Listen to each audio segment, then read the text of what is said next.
Welcome to my channel classes by Sunita ma'am. सभी बच्चों का हिंदी की क्लास में स्वागत है। बच्चों, आज हम इस वीडियो में पढ़ेंगे कक्षा 9 का संस्कृत खंड से लिया गया वंदना पाठ। ये वंदना पाठ का अनुवाद आपको करने को परीक्षा में आ सकता है और एक श्लोक लिखा हुआ आएगा, फिर उसका आपको अनुवाद करना है। बच्चों, अनुवाद और व्याख्या में अंतर होता है। व्याख्या में आप अपने शब्दों में किसी की भी व्याख्या लिखते हैं तो अपने शब्दों में लिख सकते हैं बड़ा करके, लेकिन जब अनुवाद करते हैं तो किसी एक भाषा से दूसरी भाषा में उसको बदलते हैं। इसमें अपनी तरफ से कुछ नहीं कर सकते, या बना कर जो बच्चे लिखते हैं वो बनाकर भी नहीं लिखेंगे। एक भाषा से दूसरी भाषा में बदलने को अनुवाद कहते हैं। तो बच्चों, ये जो श्लोक है वो आपको पेपर में जब आएंगे तो इस संस्कृत में लिखे होंगे और इसका आपको हिंदी में अनुवाद करना होगा। तो बच्चों, सबसे पहले अनुवाद करने से पहले इस श्लोक का सस्वर वाचन कर लेते हैं।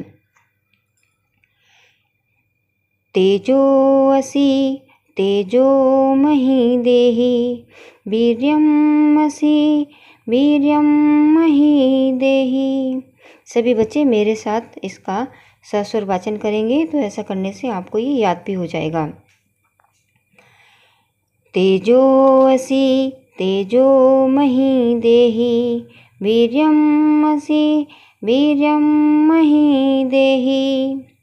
बलमसि बलमहि देहि ओजोऽसि ओजोमहि देहि। बहुत अच्छा बच्चों। इसका अनुवाद लिखने से पहले बच्चों आपको इसका संदर्भ भी लिखना होगा, और संदर्भ में लिखेंगे आप कि प्रस्तुत मंत्र हमारी पाठ्य पुस्तक के अंतर्गत संस्कृत खंड के वंदना नामक पाठ से लिया गया है, और ईश्वर की वंदना करते हुए साधक कहता है कि, क्या कहते हैं साधक?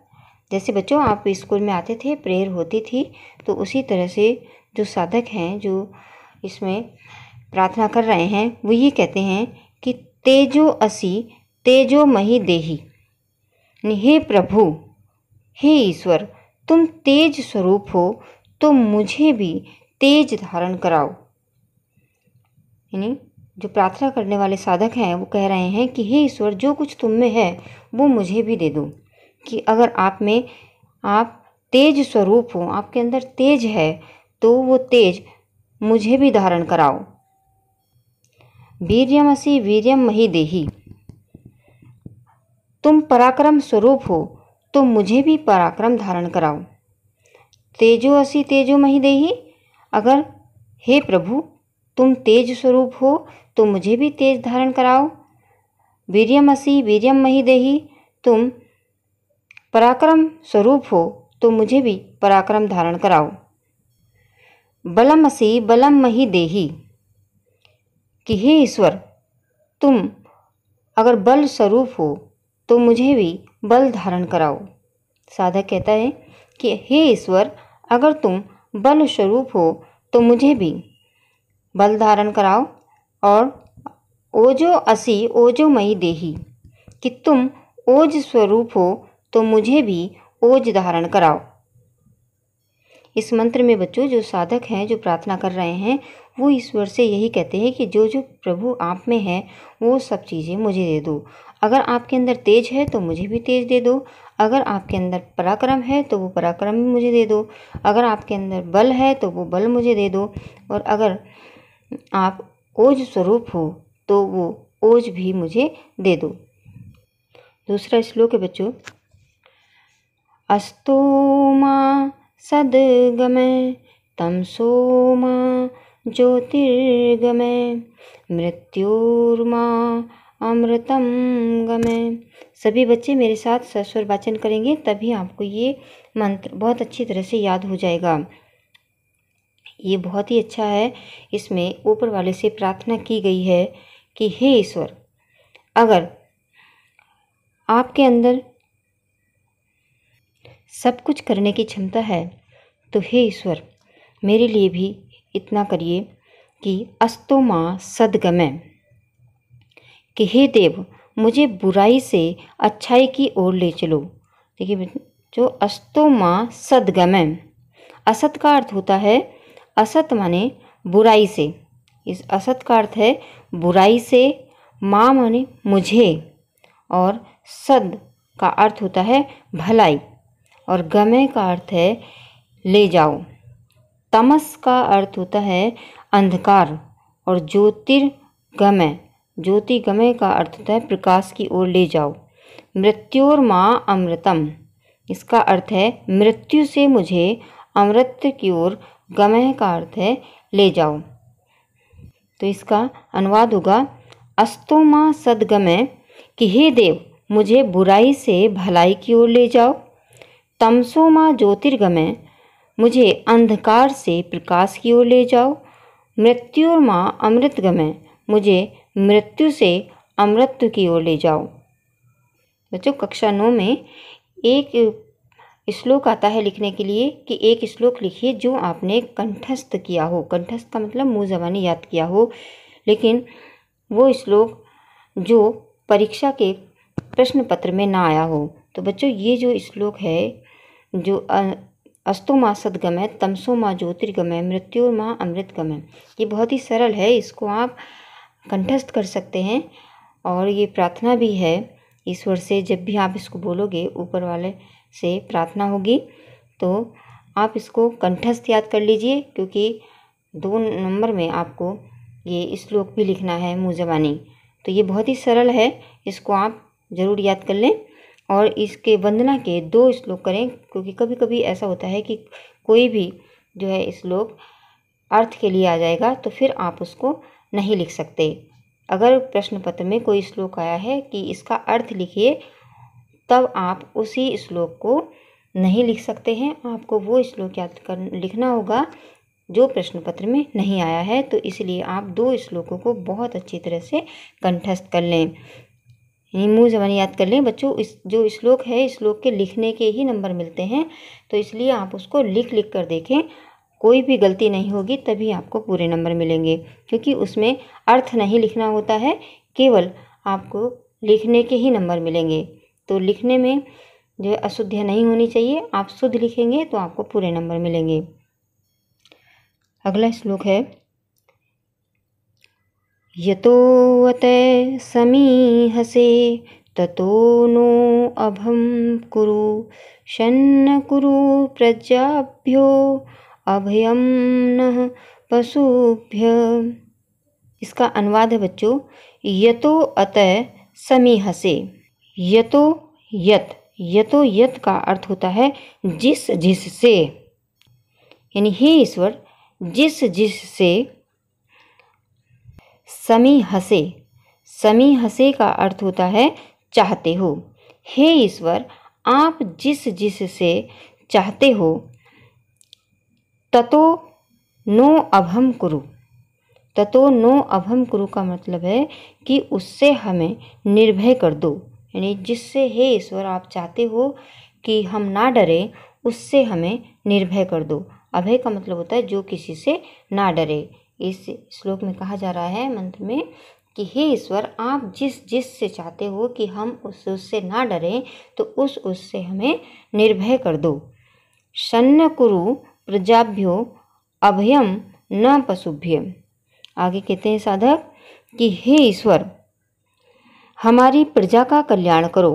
सन्न कुरु प्रजाभ्यो, यानी हमारी प्रजा का कल्याण करो, और अभयम न पशुभ्य, और हमारे पशुओं को निर्भय कर दो, यानी हमारी प्रजा की भी रक्षा करो और हमारे पशुओं को भी निर्भय कर दो। निर्भय का अर्थ होता है कि उनके अंदर से डर निकाल दो कि कोई उनको मतलब मार देगा, इस तरह से उनके अंदर से ये सब डर निकाल दो। इसलिए उन्होंने कहा कि हे ईश्वर जिस जिस से आप चाहते हो उससे हमें निर्भय कर दो। मेरी प्रजा की रक्षा करो और मेरे पशुओं की रक्षा करो। अगला श्लोक देखिए बच्चों। नमो ब्रह्माणे त्वमेव प्रत्यक्षं ब्रह्मासि त्वमेव प्रत्यक्षं ब्रह्मा वदिष्यामि ऋतं वदिष्यामि सत्यं वदिष्यामि तन्मा अवतु तद्वक्तारम् अवतु अवतु माम अवतु वक्तारम्। ब्राह्मणे नमो ब्रह्माणे, इसका मतलब है ब्रह्मा को। त्वमेव, ब्रह्मा को त्वमेव का अर्थ है तुम ही। ब्रह्मासि, ब्रह्मासि का अर्थ है ब्रह्मा हो। त्वमेव तुम ही। ऋतम, ऋतम का अर्थ होता है यथास्थिति यानी वास्तविक सच तुम ही हो, कि हे ईश्वर तुम ही सच हो। वदिष्यामि, वदिष्यामि का अर्थ है कहूँगा। तन्मा अवतु, तन्मा अवतु का अर्थ है कि वह, अवतु रक्षा करे, वह रक्षा करे। तद वक्तारम अवतु, कि वक्ता, वक्ता की रक्षा करे। इसका अनुवाद देखिए बच्चों, नमो ब्रह्माणे त्वमेव प्रत्यक्षम ब्रह्मासि। ब्रह्मा के लिए नमस्कार है। सबसे पहले नमो ब्रह्माणे, इसका अनुवाद है ब्रह्मा के लिए नमस्कार है। त्वमेव प्रत्यक्षम ब्रह्मासि, तुम ही प्रत्यक्ष ब्रह्मा हो। त्वमेव प्रत्यक्ष ब्रह्मा वदिष्यामि, और तुमको ही प्रत्यक्ष ब्रह्मा कहूँगा। ऋतम वदिष्यामि, ऋतम सत्य कहूँगा। सत्य वदिष्यामि, सत्य कहूँगा। तन्मा अवतु तद वक्तारम अवतु, वह मेरी रक्षा करे, वह वक्ता की रक्षा करे, मेरी रक्षा करे और वक्ता की रक्षा करे। तन्मा अवतु तद वक्तारम तु अवतु माम अवतु वक्तारम। इसका मतलब है, इसका अनुवाद है कि ब्रह्मा के लिए नमस्कार है, तुम ही प्रत्यक्ष ब्रह्मा हो, तुम ही प्रत्यक्ष ब्रह्मा, तुम्हें ही प्रत्यक्ष ब्रह्मा कहूँगा, सत्य कहूँगा।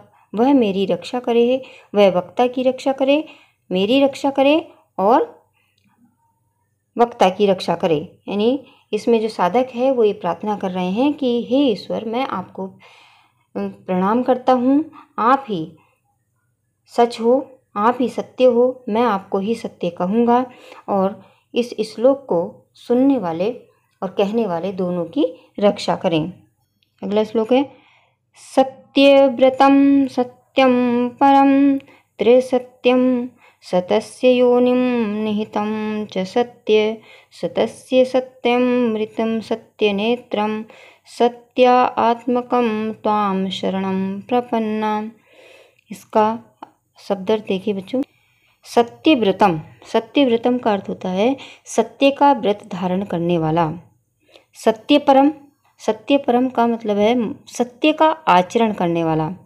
पहले वाले सत्यव्रत का मतलब होता है कि सत्य का व्रत धारण करने वाला। सत्यपरम का अर्थ होता है सत्य का आचरण करने वाला।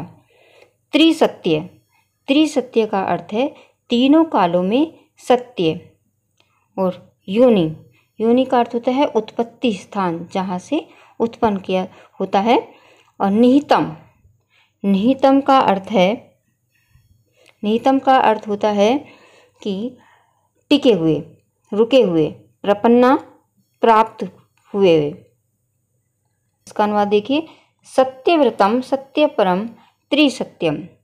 साधक कहते हैं कि सत्य का व्रत धारण करने वाले, हे ईश्वर आप सत्य का व्रत धारण करने वाले, सत्य में रहने वाले, त्रिकाल सत्य और सत्य को उत्पन्न करने वाले और सत्य में ही स्थित रहने वाले।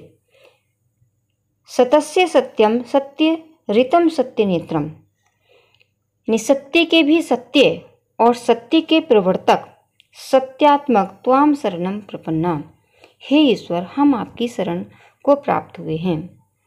इस श्लोक में कहा गया है कि आप, ईश्वर के लिए कहा गया है कि हे ईश्वर आप सत्य का व्रत धारण करने वाले, सत्य में तत्पर रहने वाले, त्रिकाल सत्य, सत्य को उत्पन्न करने वाले और सत्य में ही स्थित रहने वाले, सत्य के भी सत्य और सत्य के प्रवर्तक, हे ईश्वर हम आपकी शरण को प्राप्त हुए।